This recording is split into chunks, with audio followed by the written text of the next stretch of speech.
જામનગરમાં દિવાળીના બીજા દિવસે ગત તારીખ 21મીએ હત્યાનો એક બનાવ બન્યો। આ બનાવ શહેરના અંધાશ્રમ વિસ્તાર નજીક આવેલા આવાસમાં બનેલો।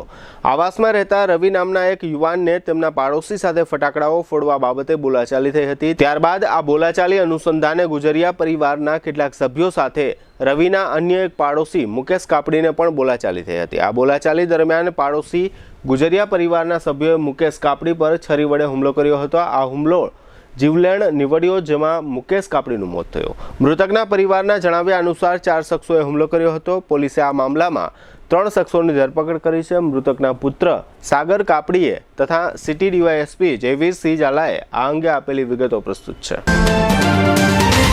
તારું રોજનું થયું। મારા ઘરમાં 2 ગાડી છે, એક મેં અહીંયા મૂકી, એમાં તને શેનો વાંધો? તો મારે ગાડી ક્યાં મૂકવાની? નહીં મૂકવાની ત્યાં? એ મારો પ્રશ્ન નથી, મારી ગાડી અહીંયા જ મુકાશે। અહીંયા ગાડી નહીં મૂકવાની? મુકાશે। નહીં મૂકવાની? અહીંયા જ મુકાશે। શું થયું? મેં સપનું જોયું કે સોસાયટીના પાર્કિંગમાં મારી જગ્યાએ બીજા કોઈ ગાડી મૂકી દીધી અને પછી મારો એની સાથે ઝઘડો થઈ ગયો। આઈ નો આપણે જૂની સોસાયટીના પાર્કિંગના ઝઘડા ત્યાં જ મૂકીને આવી ગયા છીએ। સાચું કહું બેટા, તે આજે નવું ઘર લીધું છે ને, ત્યાં આપણા બધાના મનને શાંતિ મળે એ માટે બધું જ છે। આપણે બધા અહીંયા આવીને બહુ જ ખુશ છીએ। મમ્મી, તમે અને પપ્પા હંમેશા શું કહેતા? ઘર એને કહેવાય કે જ્યાં બધાની ખુશી સમાયેલી હોય। અમે તો એવું કહેતા, પણ આજકાલના તમે લોકો શું કહો છો? પેલું લાઈફસ્ટાઈલ અપગ્રેડ થઈ ગઈ છે। નિકુંજ બાનુગરિયા ગ્રુપ આપી રહ્યું છે જામનગરને એક નવી ઓળખ। High rise buildings, multiple amenities, allotted parking space અને બીજું ઘણું બધું। એવું જોઈને તમે જ કહેશો કે નિકુંજ બાનુગરિયા ગ્રુપની કોઈ પણ સ્કીમમાં ઘર લીધું હોય તો લાઈફસ્ટાઈલ અપગ્રેડ થઈ જશે। અને મારા પપ્પાનું નામ મુકેશભાઈ છે। 37 ઉંમર છે એની। ફટાકડાની બાબતમાં એને છરીથી ઘા મારેલા। ઘરના સામેવાળા જ બ્લોકમાં 4 જણા રહીએ, 4 જણા થઈને 1 જણાને માર્યો હોય, છરીથી માર્યો હોય। 4 જણાએ તેને ભેગા માર્યો, ખાલી ફટાકડાની બાબતમાં એ કે અહીંયા ફટાકડા ન ફોડતા। એમાં પપ્પા એને બાબત બોલતા એમાં બાજી પડ્યા અને છરીના ઘા મારી દીધા મારા પપ્પાને। દિવાળી માથે હતા ને, દિવાળી માથે ખાલી બોલાચાલી થઈ હતી તે દિવસે ફટાકડા બાબતમાં જ બોલાચાલી થઈ હતી। 21/10/2025 રાત્રિના આશરે 11:30 થી 12 વાગ્યાના અરસામાં Jamnagar city C division police સ્ટેશનના અંધાશ્રમ આવાસ વિસ્તારમાં એક હત્યાનો બનાવ બનેલો હતો।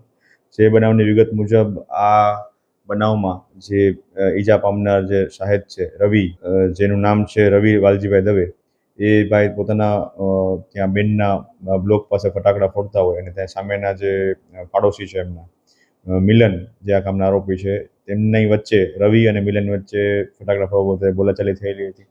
અને આ બોલાચાલી દરમિયાન જે આ કામના મરણ જનાર છે મુકેશ ઉર્ફે કાનો કરસનદાસ કાપડી, એમના દ્વારા આ મિલનને અને મિલનના ફાધર જે છે રમેશભાઈ ગુજરિયા, એમને સમજાવવામાં આવેલા હતા અને આ બાબતની બોલાચાલી આગળ વધી હતી। અને આ સમગ્ર ઘટના દરમિયાન જે મિલન રમેશભાઈ ગુજરિયા આરોપી છે, એના દ્વારા આ જે મરણ જનાર છે મુકેશ ઉર્ફે કાનો કરસનદાસ કાપડી, એના બગલના ડાબા પડખાના ભાગે એક છરીનો ઘા મારવામાં આવેલો હતો અને જેના આધારે એનું મૃત્યુ નિપજેલું હતું। તેમજ આ સાથે અન્ય એક આરોપી છે અજય બાબુભાઈ કોળી, આ ત્રણેય આરોપીઓ સાથે મળી અને જે બીજા આ રકમના સહાયક છે રવિ, એને પણ છરીનો ઘા મારવામાં આવેલા છે। આમ આ સમગ્ર બનાવ બાબતે Jamnagar city C division police સ્ટેશનમાં ભારતીય ન્યાય સંહિતાની કલમ 103(1), 109, 115(2), 54 તેમજ જીપી એક્ટની કલમ 135(1) મુજબનો ગુનો દાખલ કરવામાં આવેલો છે।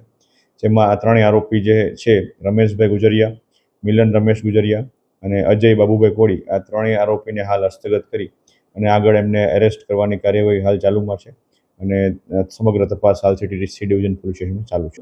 જે મૂળ જે ફટાકડા ફોડવા બાબતનો જે ઝઘડો છે એ મેઇન જે રવિ દવે અને મિલન વચ્ચે શરૂ થયેલો હતો। ત્યારબાદ આ ઝઘડામાં બીજા બધા ઇન્વોલ્વ થયા।